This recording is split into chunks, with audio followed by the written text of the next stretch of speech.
Western Pleasure Saddle Part 3 and Leather Tooling for Miniatures Part 3. In this video we're going to design the tooling for the saddle and get the entire thing ready for assembly. So let's go. Before we start, I would recommend looking at some real saddles to see what works for your saddle. Blue Ribbon Custom Tack makes some beautiful stuff, and they've graciously allowed me to use their photos. But if you scroll through their saddles, you'll notice the current look is now a D-ring in tree rigging, and there's a simple D-ring in the front and a fancy one in the back. They're not using an in-skirt rigging, and I think that's a nice look. So I'm going to go ahead for mine and do that.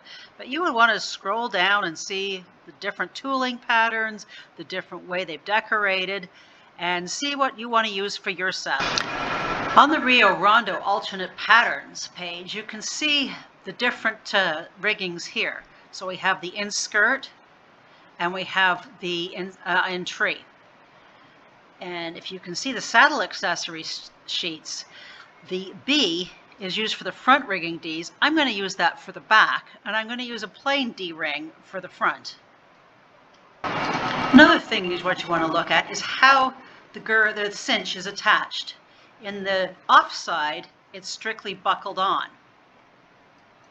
On the near side, we have a buckle and it's looped through. We could do a proper knot here, but that's going to give too much bulk, so I think I'm going to stick with this look right here. Before selecting your tooling pattern, I would recommend looking at other model horse tack makers' work. If you go to the Rio Rondo Enterprises site, they have a tack makers gallery, and I would recommend scrolling through everyone's work. Click on it, blow it up, and have a look at the tiny details. What you need to see is the main feature. How big is it? Was it stamped or was it curved? How have they done the curved lines? What other elements have they used? How have they used borders and stitching and other things? Scrolling through all these will give you a good insight on how they have taken real saddle designs and scaled it down to the smaller scales. So scroll through these and have a good look to see how the details are. And I think you'll realize after doing that you can indeed do this carving. I then search to decide which tooling pattern I want to use. So I'm looking at the Blue Ribbon Custom Tack tooling patterns. And there's some really interesting looks here. The California really works for me because there's some simple designs that I think I can transfer to a mini scale with some beautiful curving look here. So I'm going to take this California pattern and work with that for our miniature tooling. So what I'm going to do is, using my screen printer as snipping tool, I'm going to draw a rectangle around it and select copy. I'm then going to open my paint.net program. Then I'm going to select paste, and grabbing one of these handles and holding the shift key, I'm going to shrink that down to 4 centimeters. Make sure under view that you're on centimeters, unless of course you want to work to inches. Once you've done that, go image, crop to selection. Now we have a tiny little image there, but that's the size we actually want it. So down at the bottom, there's a percentage to see. If you set that to 500%, it will now be workable for you. Next, let's bring up our tool. In the top right, if you click on the hammer, you'll get the tools. If you click on this, you'll get the layers and then the colors. We're going to need all 3 of those. So looking at this image, we're going to take these flowers as the main piece. So we're going to pick a color for the flowers. We want a nice dark color. Let's go for blue. So you're going to see blue as your primary color.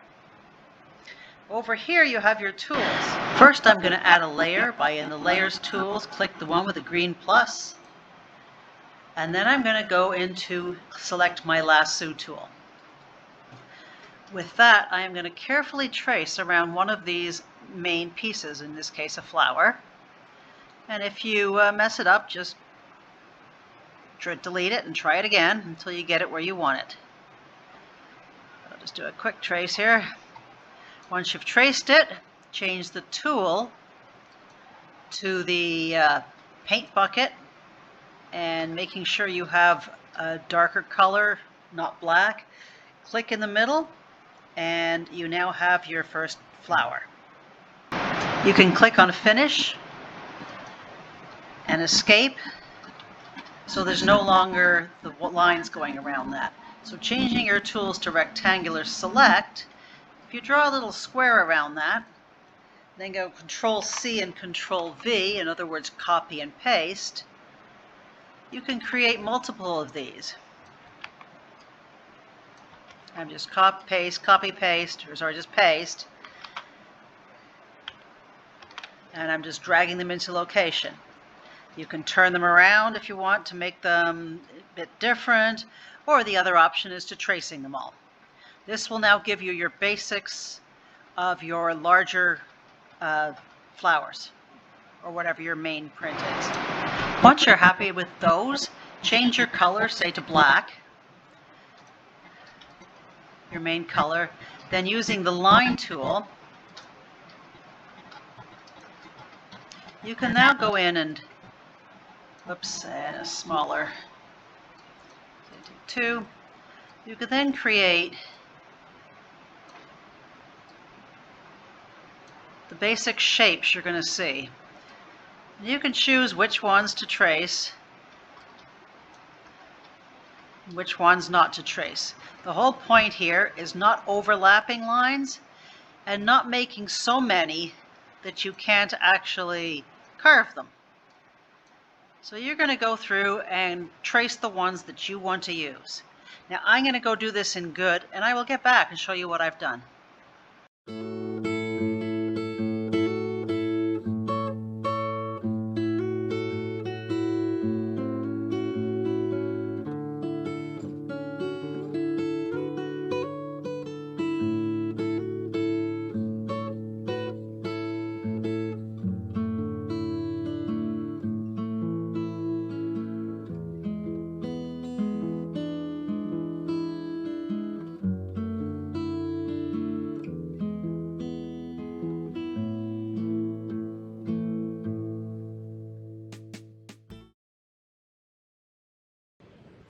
If you put your saddle together, you can see most of it is covered up. So you only need to tool around the areas that are visible.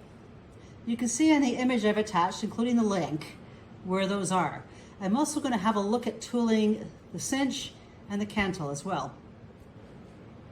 As you can see in the picture, a lot of times this back section is laced in both the upper and lower skirt. So what I'm going to do is draw a line down the center, just using this pattern to give me the center line.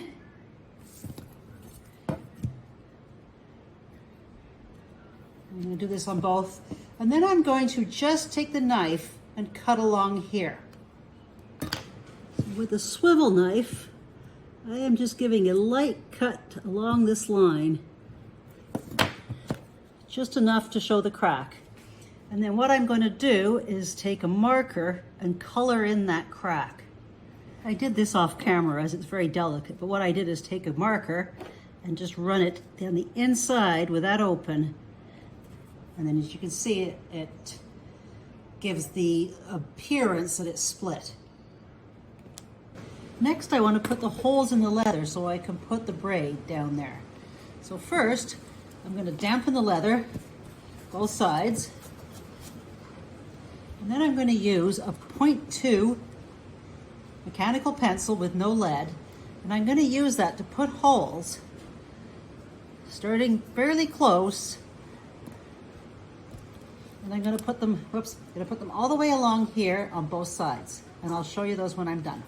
My pen ran a little since I didn't have a proper Sharpie with the water, but I can fix that. It'll be covered in the braid anyways. Along here, you can see on both sides there's holes, and they're tiny, but that's going to work for what we need. Next, I'm going to take some thread around the color of my seat, the seat color, and this is the heavier thread, 100% polyester Gutermann, and it's the heavier stuff. I'm going to cut about 18 inches, and I'm going to place a needle, regular sewing needle, on both ends. Now to do the diamond braid, it's going to be very hard to show on video, so I'm going to put a on-screen version of what we do with each thread. But we start by on each side, taking one needle on each side and evenly taking it through and pulling it down. So now we have a left thread and a right thread. We're going to take the left thread and we're going to go up 2.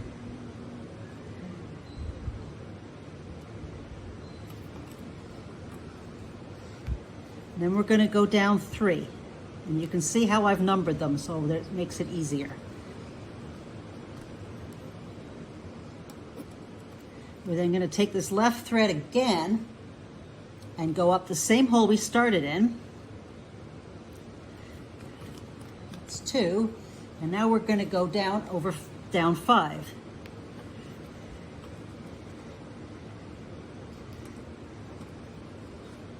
We're going to bring the other right thread and we're going to bring that up 1.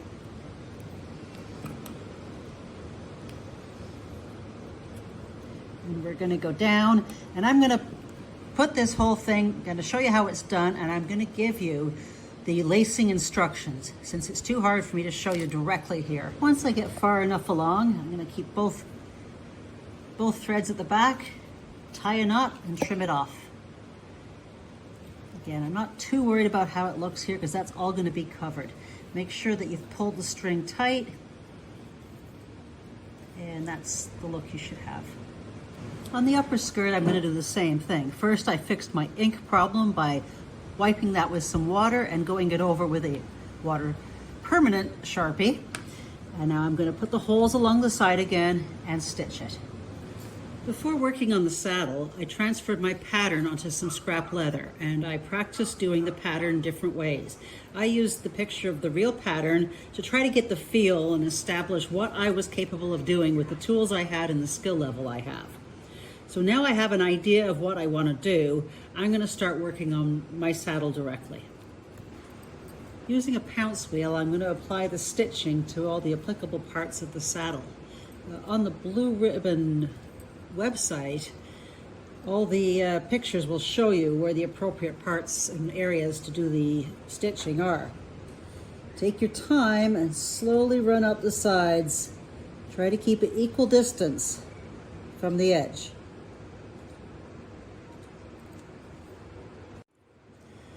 I'm going to take a protractor and line up my silver.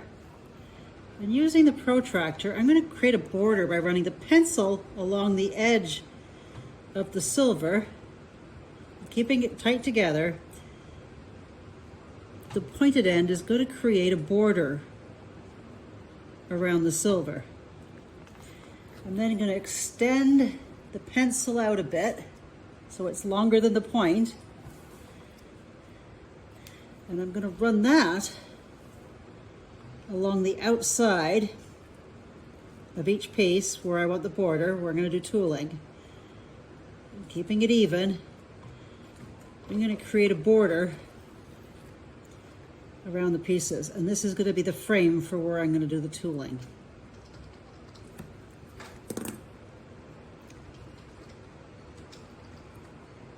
After practicing my tooling pattern, I've decided only to transfer the center of the flowers onto the pieces of leather. And I'm going to do one piece at a time. So first I'm going to work with a fender.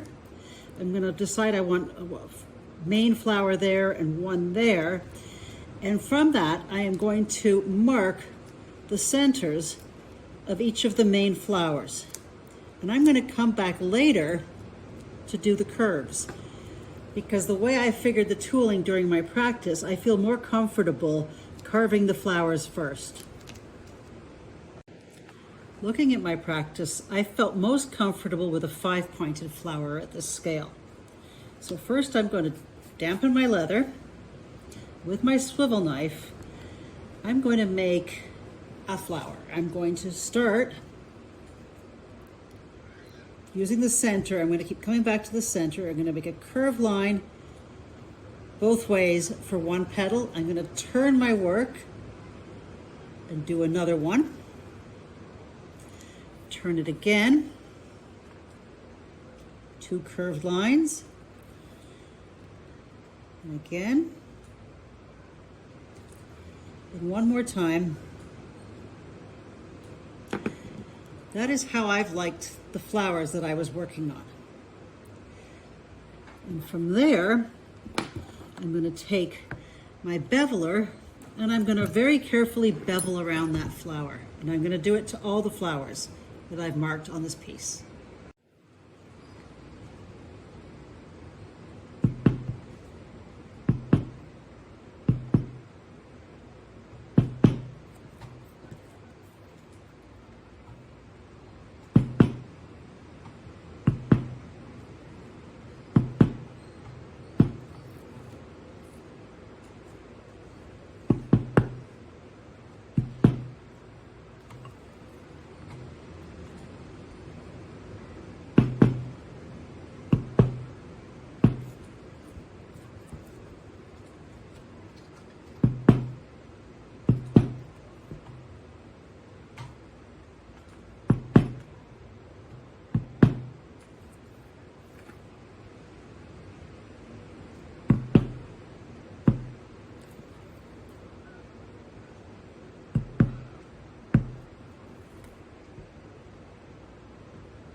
There's the start of a flower.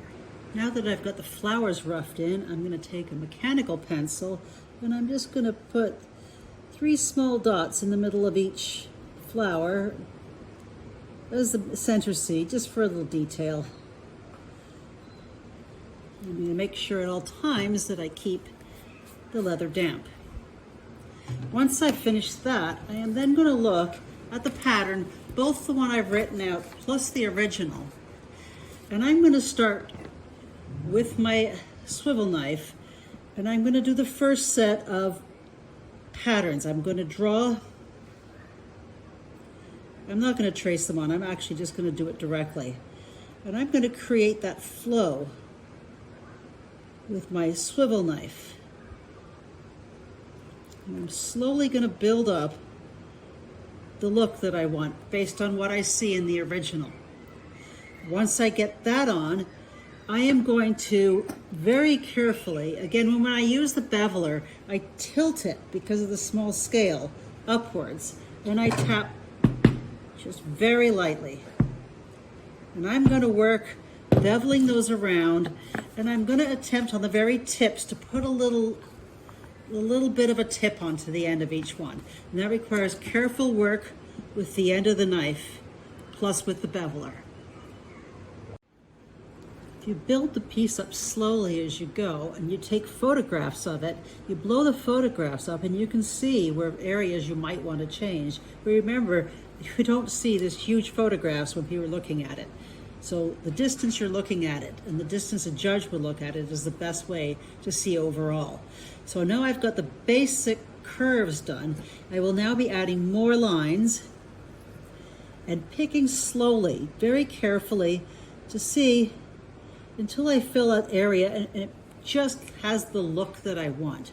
So I'm just going to keep picking at this little bit by little bit and adding, using the swivel knife and using my beveler, just a little bit at a time. I like to look at the piece with the silver held up against it and against the actual feel I'm getting. And I know I'm nowhere near this, but I've got the feel. I may add a few more little pieces of lines, maybe some unbeveled knife marks, just a little more, because I'm getting really where I want it to be. So I'm just going to slowly pick at it, and I really like to look at it on pictures on the phone, but if you blow it up too big, you'll never be happy with it. So look at it at a distance that's what a person will actually look at it.